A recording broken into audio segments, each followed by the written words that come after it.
In today's video, we are going to talk about how to build a social media plan for 2018. Now, I know we're already a couple of days into February, but I am guessing that some of you haven't created a plan for the year yet. Sometimes I think that we think we have a plan, but it's always a bit vague, and if we had to write it down and make it measurable and turn it into daily tasks, we might not actually be able to do it.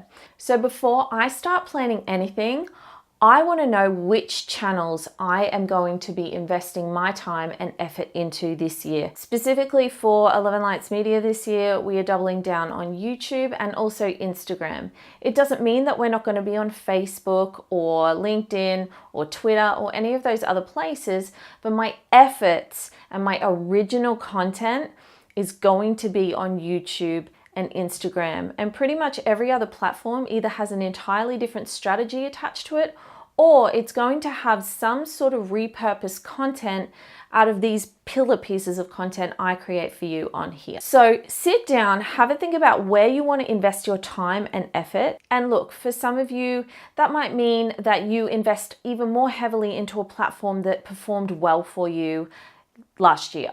And for some of you, similar to what I'm doing, it might mean that you dabble in new platforms because you want to put your stamp on that platform. You want to create content for that platform. You want to have a footprint there. Once you know which platforms you want to invest in, you want to think about the goals that you have for those platforms or for your business in particular. So what I mean by that is generally I see three major goals with any kind of social and content production.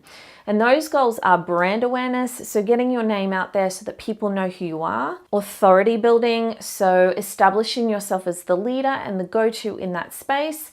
And then there's sales off the back of that. Every single business is going to have different goals. So once you know the platforms that you wish to invest in and the goals that you're going after, that's going to help inform you of the content that you're going to create for those channels. You can't just expect your social media to be social without creating opportunity for discussion and interaction with your potential customers.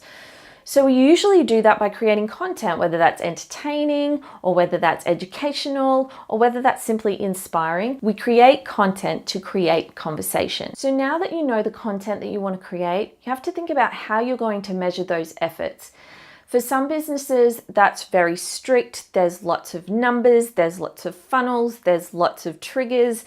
There's a really highly complex back end to whatever they do. And for some, it's more relaxed. It's a retrospective look on the 12 weeks, the 6 months, the 12 months, on where your sales came from, how your numbers may have grown. And by numbers, I simply mean, has your email list grown? Has your social following grown? Has the amount of engagement that you've got grown? And for some people, they will tell you that they're vanity metrics, but they're not. If you started out not being able to create conversation with your customers, and now every time you post content, you're having meaningful discussion with those customers, they are meaningful metrics. They are meaningful numbers for you, especially if you know how to convert them into a sale. If you are measuring for the sake of having a number there, that's a bit more when it's vanity, when it doesn't mean anything, when you can't attribute meaning to the number.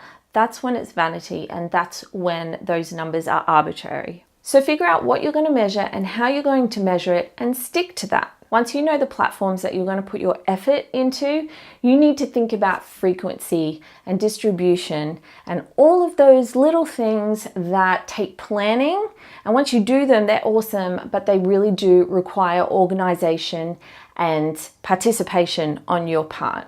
So understanding how often you're going to post to that platform, how the content is going to differ each time, how much you want to be promotional versus value driven. Knowing this will help you know where to invest your efforts. Once you've created pillar content for those platforms, you also need to think about how you're going to redistribute it to your other platforms, whether that's your website, so your blog or your vlog, other smaller channels where you might cut up that content and put out micro content. Something else that I'd like you to think about for your social media plan is how much time you will invest in engaging and being social on the platform. It is called social media for a reason, And for some of us, we have to manufacture that conversation to begin with, as I said before. But for some of us, we may use social media as customer service. And if you're in e-com or something where you have, high rotation of customers, you might find that they come to social media to complain, unfortunately, but they do, to ask questions that perhaps are answered elsewhere. But oftentimes people can use social media in a way that actually drains our time. And while you want to service every customer, I do recommend that if you find that you're getting a lot of complaints, if you find that you are answering a lot of the same questions, come up with a system to be able to respond to those in a way that doesn't eat into your time. Social media can be unforgiving this way, and I really want to encourage you to have systems in the back end that you can put in place to mitigate those problems and to also win some of your own time back. Something else that I highly suggest having your social media marketing plan, especially for B2B companies, is to have a list of prospects or other companies that you want to engage with, that you want to do business with. Know who they are, search them out, and allocate time to them within your social media plan. Whether that's one business a month, a week, a day, whatever that is for you, however much your time allows you to invest in that, I highly suggest putting that in the plan so it actually gets done. Really, outside of this, all that's left is the content creation and the actual execution of the plan. It doesn't matter if you're planning for 12 weeks or 12 months, you need things set out in order to be able to make sure that you hit those goals and those targets that you're after. One little bonus tip that I would like to say about social media plans is make room and plan in time for experimental content. And what I mean by that is if you only blog, try a video. If you only use stock imagery, try putting in a photo of the team.